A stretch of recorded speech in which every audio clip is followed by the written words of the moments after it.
ဒီမှာဗျာကျွန်တော်ဟိုဖွေးတယ်နော်ဖွေးပြီးတော့ကျွန်တော်လည်းမဟုတ်ဘူးနော်အခုကျွန်တော်ပြောတော့မယ်မိတကိတ်တွေကြိုက်တော့ရဲစခန်းမှာဟုတ်လား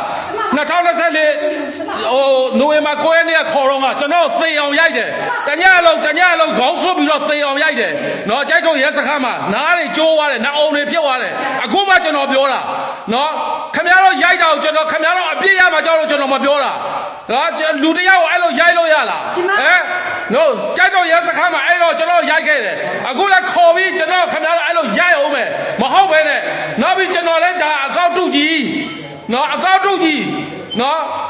ကျွန်တော်ပြောပြီးဟိုတော့ခင်ဗျားတို့အပြစ်ရမှာကြောက်လို့ကျွန်တော်ဟလာနိုင်ငံတော်ဟိုယာယီသမရဘိုးချုပ်မှုကြီးမရောက်လာကြီးလည်းကျွန်တော်မတိုင်ဘူးနော်ခင်ဗျားတို့ရိုက်တယ်ဆိုတော့ကျွန်တော်ဘယ်သူမှမပြောဘူးကျွန်တော်မိမတော့ကျွန်တော်မပြောပြခဲ့ဘူးအခုကျွန်တော်နာယုံမှာကြိုးရတယ်နော်လာခေါ်တဲ့တိုင်ကျဲစခန်းကသိတယ်နော်ကျွန်တော်ရိုက်ခံထားရတယ်ဆိုတာအဲ့ဒီတခါလဲမျက်စိတွေရောနားတွေရောနော်အပိုက်ခံထားရတာတညလုံးကြိုက်တော့ရဲစခန်းမှာကျွန်တော်ရိုက်တယ်နော်အေးကျွန်တော်မိသားစုတော့မပြောပြဘူးနော်ခင်ဗျားတို့ရဲစခန်းကအကုန်သိတယ်နော်ခင်ဗျားတို့ခေါင်းဆွပြီးကျွန်တော်ရိုက်ထားတာနော်ညင်းစေလာတာဒါပေမဲ့ကျွန်တော်ကခင်ဗျားတို့ပျောက်မှကြောက်လို့ကျွန်တော်ဟာဗိုလ်ချုပ်မှုကြီးမရောက်လိုက်စီရောပြည်သေးဝန်ကြီးစီရောကျွန်တော်မတိုင်ဘူးအခုကျွန်တော်အဲ့ဟိုလာဖွေးပြီးတော့ကျွန်တော်ခင်ဗျားတို့မဟုတ်မှထောင်ချမယ်ကျွန်တော်လည်းရိုက်နဲ့နှင်းစေအောင်မယ်နော်ဖះဘာပြောမလဲ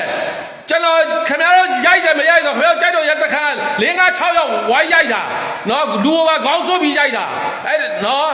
တခါတည်းလေခေါင်းဆွဖွေးပေးတယ်နော်လူတယောက်တော့ကျွန်တော်မှတ်မိတယ်ခင်ဗျားတို့ဘာပြောမလဲကြိုက်တော့ရဲတယ်နော်ကျွန်တော်ဖော်ပြီးနော်ခင်ဗျားတို့ဒီလောက်တော့လုံနေတာဟိုတော့ကျွန်တော်ဖုံးထားတယ်နော်ကျွန်တော်ပြန်လွတ်လာတယ်ကျွန်တော်ဖုံးထားပေးတယ်အခုကျွန်တော်အဲ့ဟိုမှာ